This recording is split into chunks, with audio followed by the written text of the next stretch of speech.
Reggae, new style for different thing. Oh, the turn up in swing. Where the dang Inini ndinotwa Mr. Exclusive Andrea. Nasi ndakahosta mukomana wechidiki Chibaba Ndisote. Chibaba Ndisote vanobva ku10 Up family. 10 Up tichiziva i10 Up yemusic. Saka tisatoita zvakawanda, tataura zvakawanda mwana wamai. Tell us about yourself, introduce yourself kumafans ako ari kunzo. Exactly. Big up on yourself, Ishe. Right about now, muri kuona nonzi Tanya ndo zita rekuberekwa, ndo repa Chitupa Republic. Then rekumangoma vakawanda vanoziya Wetedende kana where does menas one Chibaba Ndisote out of 10 Up family. Uyu anogara mufiyo mu high grade ndo anowanikwa. Yeah man. Papo mwana. Isi takatarisa music industry cinema artist hobo ari pa-upcoming and amwe ari kutonobuda musoro ravari rangwasiri kuonekera vakutoita vachinanavira spotlight. Your type of music yaunondoti iwo ndokwako kwawakarerekera type of music yako unoisa actually music yangu inini it's a dancehall inspiration with a lot of type of things, lot of type of lifestyle that we live in society. No kashi music yangu kwandinoirerekera iyo. It's more like lifestyle, dancehall, yeah. And papo vanopindura futi inspiration yaanochida kutobvunza kuti wewe angumuki kamakuseni mwana mai wotoenda mubhuti wakutozvita ati aiwa mai munhu wese ane munhu anomuinspire kuti angachiita zvaanenge achiita music iwe inspiration yako yanyatsobva papi mwana mai ndati vamwe vanoti maybe mukoma wangu aiimba baba wangu airidza gitari iwe yako ipapi inspiration aiwa mai inchinoita ndide kuita music chi inini chakatika pandiri ndechekuti I was just grew up as a musician. I found out kuti even kukura kwangu kwese zvese zvaingoitika pandiri it's all about music, but vabereki vangu inini vaiwanzoteerera Oliver Mtukudzi, so ndakanyanya kuinspirewa nemalyrical aOliver Mtukudzi chekutende kuti even inini wacho ndaitoona kuti zvinhu izvi zviriwo mandiri nekutoti ndaitoona kuti zvinhu zvaari kupa vanhu zvinhu zvinodzidzisa nesuwo takabva tadzidzawo kuti tinokwanisa kupa vanhu zvinhu tichivadzidzisawo message.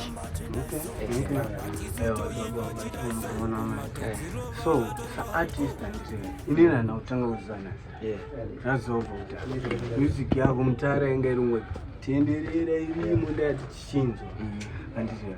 So iwe une maalbum here awakagadzira akapera awinawo maalbum ako iwo mangani?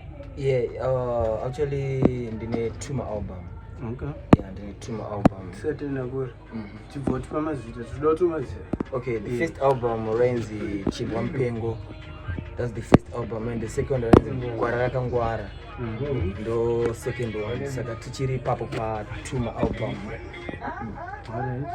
Yes, ndikuona mai. Ende zvamamanje zvinongoda ngoshinga breakthrough painopinda content yakakosha kunzisa. Paunokuzonopinda paipa vanhu vanosvaka vana avatadzi.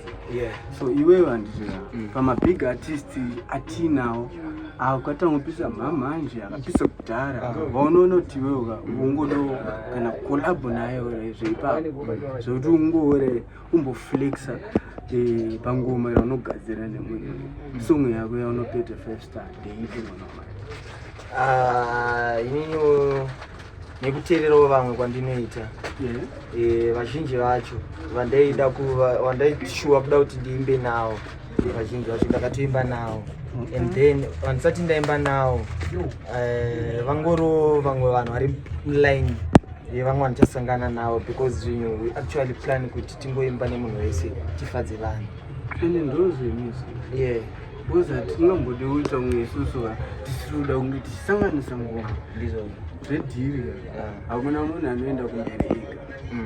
Munotongonosimbira muchitoenda kumberi muchitoenda. Inini zvangu according to my views inini samukoma wako music mufana wangu unotopedza. Thank you very but inini ndikakutonopedza mafans ako asati aona kuti iwe unopedza ndizvo ndogonoita mwe ndiri kuti so iwewe aiwa chingotipoka signature siya something normal wazeya chingondikandiro 2-3 niboflexa niyo chiri zvepapa wazeya handi baba handi araivi yakazouya mufungeri paraivi vakapisa nsoro bata sengerwa ivi vataurire kuti vachatamba majaivhi vachirova majaivhi ndakavaburitsa vese mubhokisi ndobva ndavapfekedza masokisi vanga vasina kuinzwa kanotisi gore rino vachadya kamaletisi mvura chinaya pura vaudze kuti inini ndovatsapura aiwa aikona kuda kushaura mushauri shaura murume wani anomira ari wanika panopisa chimbotarisa vechitsaka vese avavharisa asaka uchiona wet them step up get them match out so jam match out inzwa zvandagaya tena pyakanyanya piga teera chingoma kana icho wachibhiga smart ndikapfeka unoona rakarohwa kamwana kaye kakaborwa vataurire kuti kakadzorwa imba yakadyiwa nemupurwa one time ipapo but satenda kurega takanokanda shout out to 10 family. Shout out to 10 family. Jesus, Ruto, keep on trying. One day, get there.